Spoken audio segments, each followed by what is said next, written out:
Bring in top specialists from all fields of medicine in the United States. On this episode of the Specialty Collective, we have a very special treat. We're going to be talking about penises with Dr. Jake Taylor, NYU urologist. Let me ask you, what really makes a good doctor?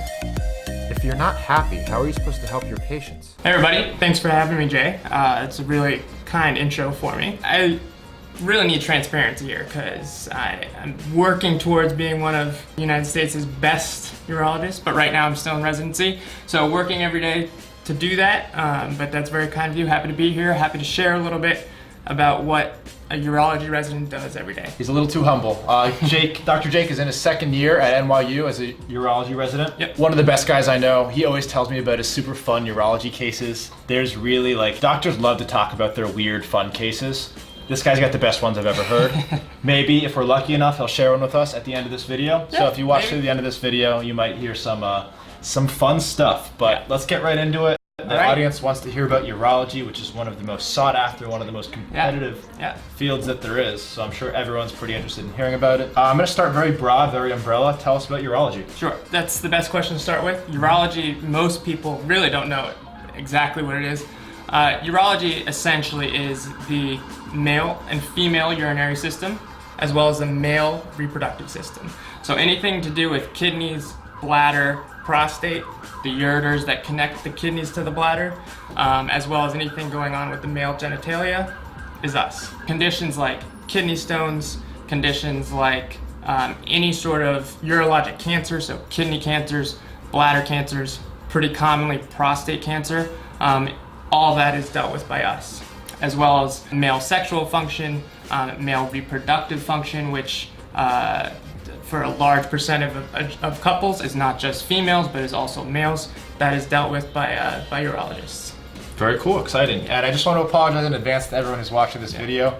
You're probably hearing the sirens going off in the background, the ambulances. We're actually I live right outside of NYU, so you're probably hearing a lot of ambulances and sirens. It's New York.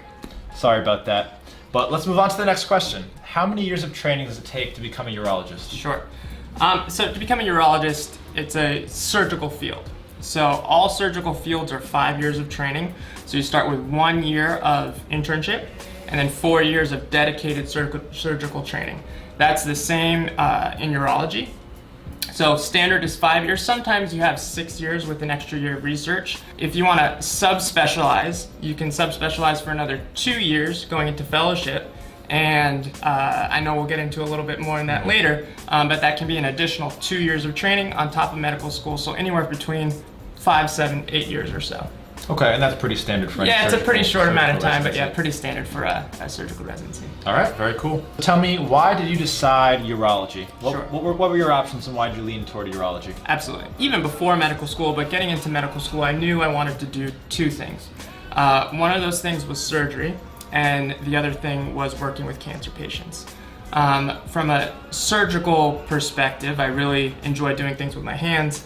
I'm a very technically minded person. I like building things, creating things, thinking about how to use my hands technically to fix problems. So I was always drawn to surgery. And the second reason was working with cancer patients. I think there's something unique about working with patients who are receiving that diagnosis. I think that's a really unique thing in medicine, and that's something I want to be involved with. And so when I was in medical school, I was trying to figure out how to get there. And within the surgical cancers, that's urologic cancers were really what interested me most. So kidney cancers, bladder cancers, prostate cancer. That's what really drew me to the field. Very cool. And just for the people who might be curious, is urology a majority of cancer cases, or can you kind of choose where you want to subspecialize there? Yeah. So urologic cancers are a big part of urology. That being said, there are many different big parts of urology. So a big part of urology that's been growing in the past 10 or 15 years or so has been female urology. So looking at different urinary symptoms like incontinence, urinary frequency, overactive bladder. That's a whole field of what falls under the umbrella of female urology. So that's one section. And then you also have sexual medicine, which is more male sexual function, male sexual health. And then you also have endourology, which is kidney stones. Kidney stones are huge, unfortunately, in the US. So that's a big part of urology as well. There's a couple other smaller fields, and I must not forget reconstructive urology. That's a huge growing field today. But now, booming. Yeah, absolutely. So those are just a couple different subsets of urology. And urologic cancers, I would say, is pretty big up there, but each of their own have their own real piece of the pie. Yeah, so you just killed it. You went right into my next question, which is what are some great subspecialties of urology? Yeah. I think we just touched on some of the major ones. Yeah. If there's any you want to throw out there that are a little bit more obscure, anything that people might want to know, or was that the bulk of urology? Yeah, I mean, I would say that's probably the bulk of urology. You also have general urology, so how people urinate is a big part of urology, and that's what a lot of general urologists do. You don't necessarily need advanced training for that. That's a big part, but what we just touched on as well, and a big growing field, is transgender surgery, transgender medicine, and urologists as well as plastic surgeons as well as endocrinologists are really a big part of that growing discussion in today's medicine. So a question that just popped in my head, because you said that urologists work with male reproductive anatomy, but not female reproductive anatomy. And sex change operations, etc., are something that you guys focus on now in a subspecialty. Yeah. Do you guys also reconstruct female anatomy? In the transgender sense? Yes. Yes. So you can go from male to female anatomy and female to male anatomy. And urologists are heavily involved in both. That's so exciting. Yeah. It's pretty cool. So taking a little bit more fun, that was the nitty gritty. Absolutely. What is a typical day like in your life? I know you're a resident. So give us a little rundown of what it's like as a resident, and then also as an attending. What that you see, what you observe, what is that like? Sure. So I'd say there are some similarities between resident life and attending life. I see my attendings work extremely hard. They do a lot of research, they have a lot of clinical responsibilities. So I would say that my life will probably be somewhat similar when I'm attending to what it is now, but hopefully a little bit less hours. As a resident, I'm getting up very early, going to the hospital, rounding on patients, and when I have a surgical day, I'll be in the operating room for 8, 10, 15, sometimes more hours a day, doing many different kinds of procedures, kidney stone procedures, some of those transgender procedures, or some of those urologic cancer procedures. So I'll be in the operating room for a long portion of the day, and then on other days, I'll be in the clinic seeing patients. One of the great things about urology, the marriage between surgery and medicine. It's a big field where we can treat stone patients or some urinary symptom, urinary frequency, overactive bladder patients with medicines instead of immediately surgery. So we spend a lot of time in clinics seeing those patients, and if sometimes the medicine doesn't work, then we always have those surgical options.